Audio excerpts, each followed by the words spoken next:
top. Moi, j'aime bien ce genre de truc. Je le fais déjà moi perso et du coup, c'est bien de découvrir la Bretagne de cette façon-là, quoi. Ouais, alors c'est essentiel pour équilibrer l'ensemble. Je pense que si on avait passé 2 jours entiers à faire de la pratique dans une salle et des moments un peu de transmission intellectuelle, je pense qu'il aurait clairement manqué quelque chose. Donc pour moi, c'est une composante essentielle du stage, de se retrouver dehors, de se connecter à la nature, euh, de vivre aussi un moment de convivialité tous ensemble, à se balader. Mais voilà, surtout entrer en contact avec les éléments et puis vivre quand même une des composantes enfin, je sais pas, une des dimensions de base du yoga qui est d'être en lien avec la nature. Je suis vraiment, c'est vraiment top. Je trouve qu'on ça complimente bien cette redescente un peu, la clôturation un peu du stage en fin de week-end et on visite des lieux super chouettes. Donc, top. Mm. Je les trouve assez ouais, empreintes de quelque chose, ces lieux où on va, quoi. Quelque chose d'assez fort, d'assez. Déjà, c'est beau, c'est magnifique. Et puis, ouais, je sens que c'est bien chargé d'une histoire et d'une énergie très particulière. C'est ressourçant, c'est même un peu mystique, quoi. Il y a un truc un peu waouh, attends, quelque chose qui se passe là. Moi, j'aime beaucoup, c'est très inspirant. Par moi-même, j'aime beaucoup être dans la nature, j'en ai vraiment besoin. Donc, de le faire pareil dans ce contexte-là, avec une intention particulière ou une présence particulière au lieu, d'être dans ce ressenti, mais ensemble, et de pouvoir partager nos expériences de ressenti, etc., c'est encore plus riche et ça apporte vraiment beaucoup. Puis ça change, enfin, voilà, on prend l'air, on a l'impression qu'on se change les idées et tout, et en même temps, on est toujours dans la pratique, mais d'une autre manière.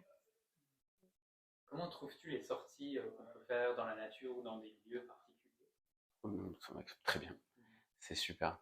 Ça nous permet de lier autre chose entre nous avec le groupe.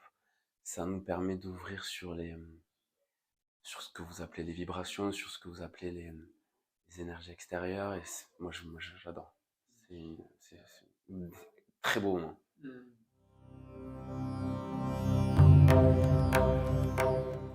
Alors les cours de yoga sont exceptionnels, vraiment, c'est tellement bien enseigné, tellement efficace. Je suis assez impressionné du rythme d'apprentissage et qu'en aussi peu de temps, j'arrive à intégrer un aussi grand nombre de postures et puis en plus tous les détails qui sont liés à chaque posture, la position des mains, la position du corps.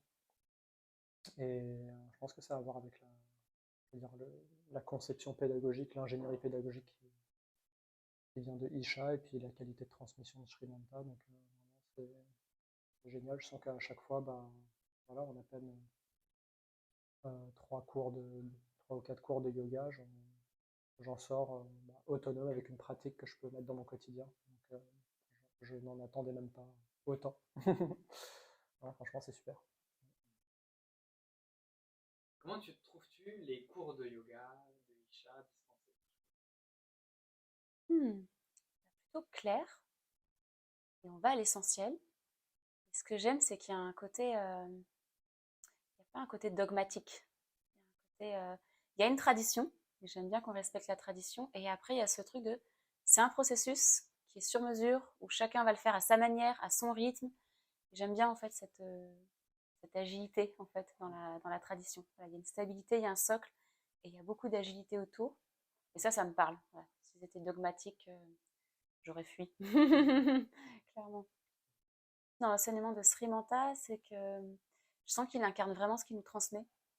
Vraiment quelque chose d'incarné, tranquille, et je vous délivre, moi, ce que j'ai appris, à prendre ou à laisser, quoi. Il y a un truc très aussi détaché. À la fois, ce que je vous transmets, je sens que c'est primordial pour l'être humain, et en même temps, si ça vous parle pas et ça résonne pas, je cherche pas à vous convaincre, quoi. Et j'aime bien aussi ce côté-là, quoi. Clairement originaux par rapport à ce qu'on peut voir de manière assez classique dans les studios. On peut voir assez facilement des vidéos de ce qui se passe dans les studios et la comparaison, enfin il n'y a pas de comparaison possible d'ailleurs avec la télé. Voilà, parce qu'il y a de la précision, il y a de la rigueur, il y a surtout le fait qu'après on est autonome et qu'on n'est plus obligé d'aller en studio. Et ça c'est énorme parce qu'en fait le yoga n'est pas un sport collectif.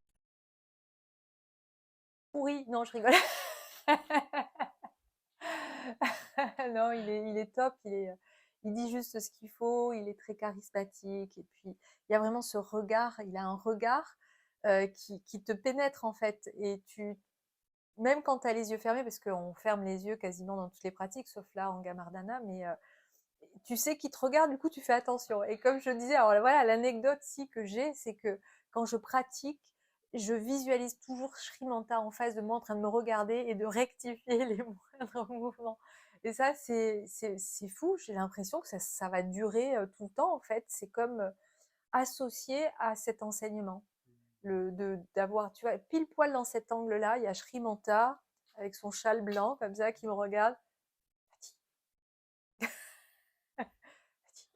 C'est vrai. Donc ouais, ce serait mon anecdote du parcours. En fait. Très qualitatif, clair. J'aime bien la manière d'expliquer de Shri Manta. Très pro en fait. Enfin, c'est au début, enfin, les choses sont suffisamment mises en place. La pédagogie est hyper claire et hyper bien faite, je trouve. Parce qu'il y a beaucoup d'informations et en même temps, comme c'est dit, puis redit, réexpliqué, remontré avec le support vidéo, etc., en fait, ça s'assimile petit à petit. Et moi, en tout cas, je sors du week-end, j'ai déjà la pratique en tête. Et après, il n'y a plus qu'à le faire pour que ça imprègne dans la mémoire du corps. Mais non, j'aime beaucoup. Ouais, merci. Chandrasekhar